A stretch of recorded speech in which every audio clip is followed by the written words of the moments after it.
Bonjour, Monsieur le député. Ma première question est la suivante. La Convention de Genève relative au statut réfugié dispose que aucun des États contractants n'expulsera ou ne refoulera de quelque manière que ce soit un réfugié sur les frontières des territoires où sa vie ou sa liberté seraient menacées. Or, toutes les grandes associations sans exception dénoncent régulièrement des expulsions et des cas de refoulement aux frontières de la France. Si M. Roussel était élu, quelle est votre position par rapport au non-refoulement et son application sur le territoire français? Merci. Tout d'abord, sur le principe du non-refoulement, je voudrais d'abord dire notre attachement, et je crois que ce sera partagé ici, à la notion du droit international. C'est-à-dire que notre pays, notre monde, s'est doté, notamment depuis la Seconde Guerre mondiale, d'un certain nombre d'éléments de droit, s'est doté des Nations Unies, s'est doté d'un certain nombre de documents qui obligent chaque pays des Nations Unies à être respecté. Ce n'est pas au moment où, en ce moment, il y a une guerre en Ukraine et une violation de frontières qui est une des violations d'un des principes essentiels du droit international, qui est celui des frontières, que l'on peut dire le contraire. Le non-refoulement est un principe du droit international ancien.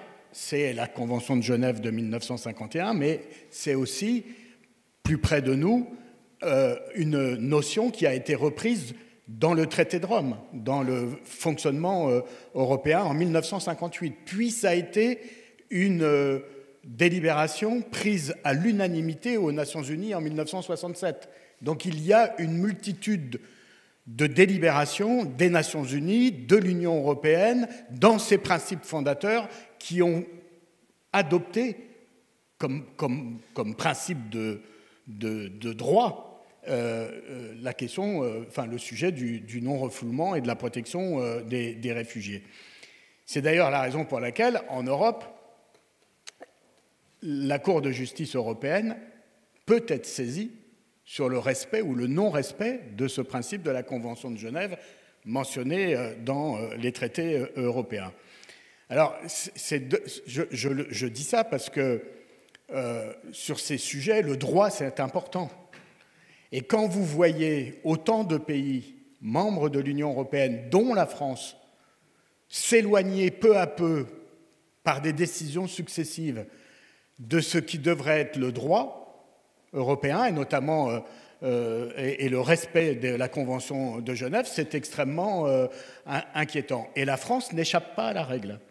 D'abord parce que dans cette campagne des élections présidentielles, je n'ai pas tout entendu de ce qui a été dit précédemment, mais même l'actuel président de la République qui est candidat propose, par exemple, que les premières demandes d'asile puissent être effectuées dans les ambassades des pays d'origine, ce qui est d'abord ce qui est impossible, bien évidemment, mais ce qui surtout est une façon d'externaliser la question du droit d'asile, de l'accueil des réfugiés et d'essayer de prévenir le plus en amont possible le sujet de l'asile et de l'accueil. C'est la raison pour laquelle toutes les mesures qui sont prises, alors on pourra évoquer Dublin tout à l'heure et la logique du premier pays d'accueil qui contredit d'une certaine manière aussi le principe de l'accueil des réfugiés et le principe du non-refoulement,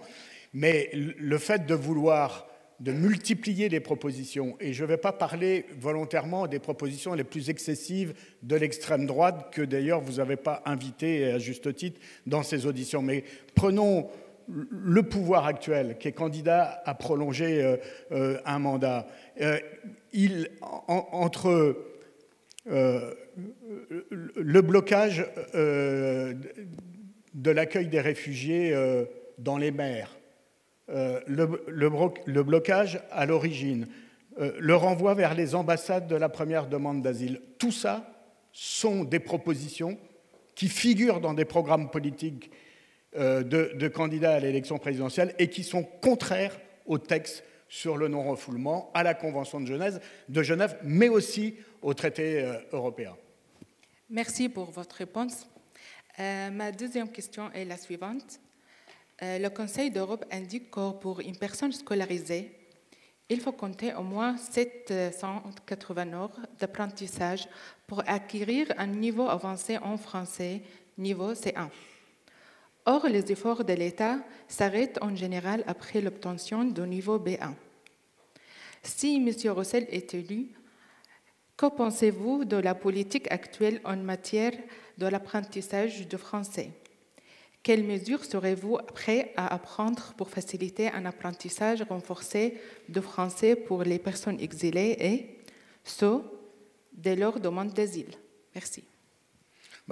D'abord, sur le sujet de l'apprentissage du français, que ce soit à l'école, mais aussi pour les adultes qui sont en emploi et qui ont aussi besoin d'apprendre la langue, on a énormément régressé dans notre pays.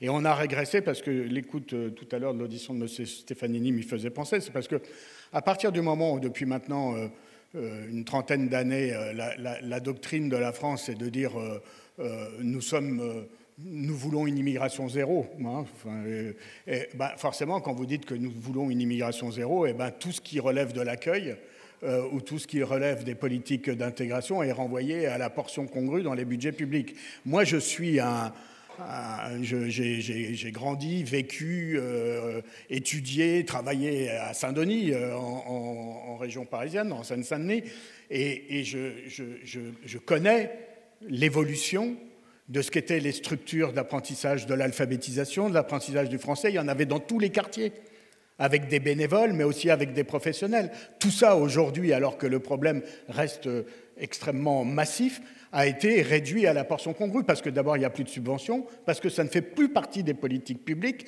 qu'aujourd'hui, dans les dispositifs politiques de la ville, toutes les associations qui font de l'alphabétisation ne sont plus éligibles ou quasiment plus éligibles à des subventions pour pouvoir assurer ces politiques d'apprentissage du français. Alors si ensuite on renvoie tout ça à l'école, aujourd'hui, les classes pour non-francophones à l'école primaire ont été extrêmement réduites en moyens, d'une part, et que, d'autre part, elles sont pratiquement devenues inexistantes au niveau du collège ou au niveau du lycée. Et enfin, je finirai par une proposition forte de notre programme, parce que, en tout cas, excuse-moi, monsieur le député, mais moi, je voudrais demander c'est pas pour les gens de quartier, je demande pour les réfugiés qui sont venus, qui sont non francophones et qui voulaient intégrer en France après avoir son statut de réfugié. Donc, comment on peut aider ces gens-là à apprendre les français pour qu'ils puissent intégrer dans cette société, pour qu'ils puissent travailler, pour qu'ils puissent découvrir cette magnifique culture? Mais moi, je ne fais pas la différence. Si vous voulez, je fais pas, volontairement, je ne fais pas la différence, parce que nous vivons dans nos quartiers, pêle-mêle, avec des gens qui sont réfugiés, qui sont en exil, d'autres qui sont travailleurs sans papier, mais pas forcément relevant de l'asile ou étant réfugiés, mais étant des migrants économiques, d'autres qui sont là par les liens familiaux. Je ne fais pas la distinction, si vous voulez. Je pense que tous nos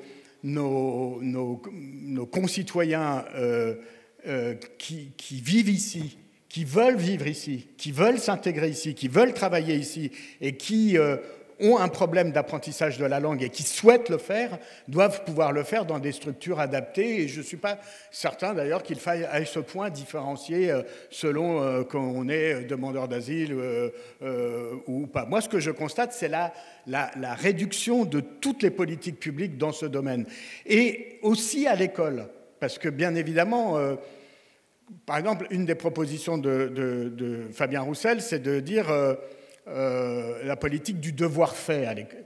Alors on peut considérer ça sous un angle purement pédagogique, c'est-à-dire que le temps de l'école est le temps de l'école, le temps de la maison est le temps de la maison et du loisir, mais ce n'est pas, si on ramène ça à la réalité des villes populaires comme la mienne, où le poids des familles qui ne parlent pas ou peu ou pas bien le français, la question des devoirs faits à l'école est une chose excessivement importante, parce que c'est aussi comme ça que commencent les discriminations. Quand on charge et on charge de plus en plus au fil des ans les devoirs à faire à la maison, bien évidemment, et on l'a vu au moment du Covid, quand on a eu l'école à distance, à quel point, au-delà de savoir si les uns et les autres avaient les équipements informatiques pour pouvoir suivre à distance l'enseignement, c'est qu'en plus, bien sûr aussi la taille de l'appartement, la promiscuité dans l'appartement, mais en plus le fait d'avoir à ses côtés des parents qui maîtrisent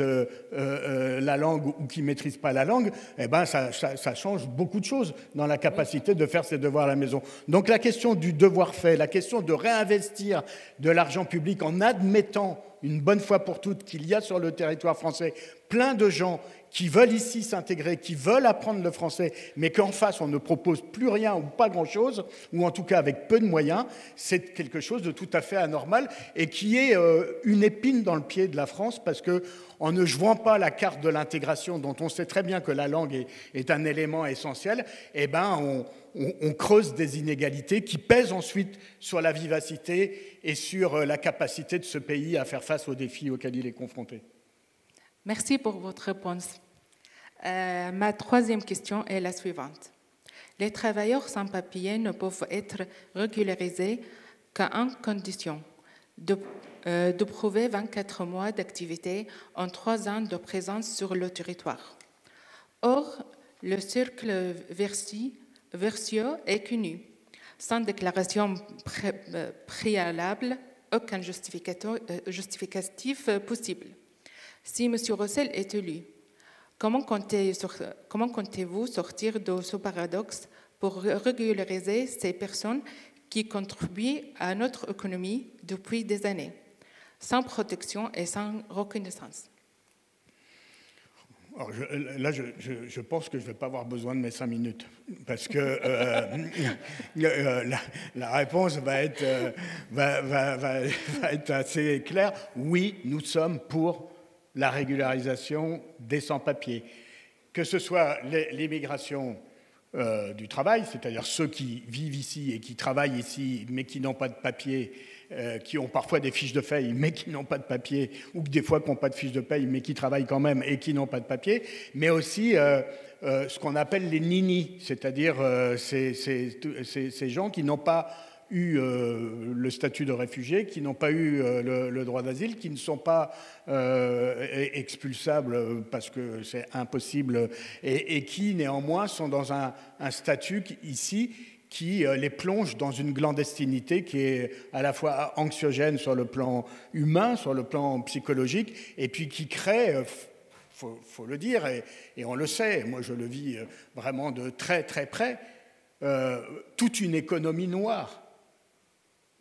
L'économie noire du logement et des marchands de sommeil qui prospèrent et qui vivent sur la misère et sur la clandestinité forcée d'un certain nombre de personnes, une économie noire du travail, bien évidemment, et on l'a vu au moment du Covid, mais enfin, vous savez, je viens d'intervenir la semaine dernière pour demander des contrôles sur les chantiers des Jeux Olympiques.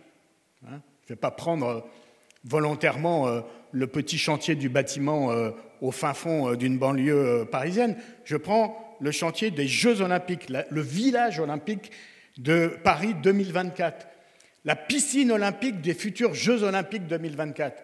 Eh bien, on a autorisé, contre notre avis, à avoir de la sous-traitance, non seulement de la sous-traitance de premier, de deuxième, de troisième niveau, mais on est aujourd'hui sur le chantier du village olympique à de la sous-traitance de 7e et 8e niveau. Ça veut dire quoi concrètement? Ça veut dire que quand vous arrivez à une entreprise sous-traitante au 7e ou au 8e niveau de sous-traitance, c'est qu'il n'y a que des sans-papiers qui travaillent aujourd'hui sur le chantier dans ces entreprises de 8e niveau de sous-traitance, qui travaillent sur le chantier du prestigieux village olympique des prochains Jeux Olympiques. On en est à 3 morts. 3 morts dans des conditions de travail. Donc c'est tout ça l'économie noire dont je parlais tout à l'heure, l'économie noire du travail, mais aussi l'économie noire du logement. Donc nous sommes pour une régularisation massive des sans-papiers. qui sont sur le territoire. Moi, je fais partie, dans cette ville de Saint-Denis, on a occupé, avec les sans-papiers et l'accord du curé, la basilique de Saint-Denis, c'était en 2002. On a régulièrement des manifestations à Bobigny avec le réseau enfants, RSF, excusez-moi, j'avais plus Réseau Éducation Sans Frontières. Oui, voilà. Enfin bref, je suis le député qui est de tous ces combats pour la régularisation des sans-papiers. On avait même fait 48 heures de parrainage non-stop, jour et nuit, au théâtre Gérard Philippe à Saint-Denis à la fin des années 90. C'est un vieux combat et c'est une promesse de régularisation massive des sans-papiers, notamment ceux qui travaillent et ceux qui sont dans ce statut. Ils sont environ 200 000, ni régularisables au regard du droit actuel, ni expulsables. Grand merci pour vous, Monsieur le député, pour votre engagement auprès des personnes vulnérables. Merci beaucoup. Ravi de vous rencontrer. Merci, moi aussi. Et il vous reste 5 minutes. Non, ben moi aussi, j'étais ravi. Je voudrais juste terminer par un sujet qui n'est peut-être pas directement connecté, mais qui me tient à cœur comme député, parce que ça m'a beaucoup mobilisé. C'est celui, dans la problématique des migrants, dans la problématique des réfugiés, il y a la question des enfants. Et les questions des enfants sous au moins 2 angles. Le premier, c'est le scandale et le fait que la France a été condamnée par des juridictions internationales sur le fait que nous autorisons dans ce pays la rétention en centre de rétention administrative des enfants. Et une des premières visites que j'ai faites quand j'ai été élu député en 2017, c'était de visiter le centre de rétention du Mesnil-Amelot à côté de Roissy. Et j'y étais avec la présidente de la commission des lois, qui est de la majorité présidentielle, et il y avait des femmes avec des bébés qui étaient en rétention, derrière ces barbelés, dans des conditions absolument épouvantables. Et je me souviens d'avoir vu la présidente de la commission des lois, qui était avec moi, pleurer en discutant avec une maman qui avait son bébé et qui était en centre de rétention. Et quand je suis sorti, je lui ai dit, à tout le moins, si on n'interdit pas les centres de rétention, si vous ne voulez pas, je m'adressais à la majorité, interdire les centres de rétention, au moins, à tout le moins, interdisez la rétention des enfants. Et bien, quelques semaines après, nous avons eu la loi dite Collomb, Asile et Immigration, et non seulement la rétention des enfants n'a pas été interdite, mais la durée en centre de rétention a été doublée et elle est passée de 45 à 90 jours. Et la même présidente de la commission des lois, que j'avais vue pleurer devant cette femme, a défendu mordicus et a voté dès demain le doublement de la rétention et a refusé, en levant bien haut la main, l'amendement que j'avais déposé pour interdire la centre de rétention des enfants. C'est impossible d'avoir une telle hypocrisie de comportement. Et donc, la France s'honorerait au moins d'interdire la rétention des enfants, de la même manière qu'elle s'honorerait à traiter et à prendre à bras-le-corps la question des mineurs isolés. Aujourd'hui, c'est devenu le bouc émissaire de tous les débats sur l'immigration. Les mineurs isolés, ils seraient la cause de tous les maux, de l'explosion de la délinquance en région parisienne. Mais les mineurs isolés, ce sont avant tout des enfants qui sont trop souvent laissés ou pas accompagnés comme il le faudrait. Il faut au moins que dans chaque département de France, on puisse accueillir dignement les enfants isolés, les accompagner et ne pas les laisser tomber dès lors qu'ils ont atteint leurs 18 ans, puisqu'on sait que beaucoup de problèmes viennent qu'au moment des 18 ans, on vous met dehors de l'hébergement, on vous met dehors de toutes les structures d'accompagnement quand elles existaient, et ça fait des drames humains. Donc il faut, dans ce sujet complexe qu'est celui des migrants et des réfugiés, avoir au moins une attention un peu particulière et respectueuse pour le droit des enfants.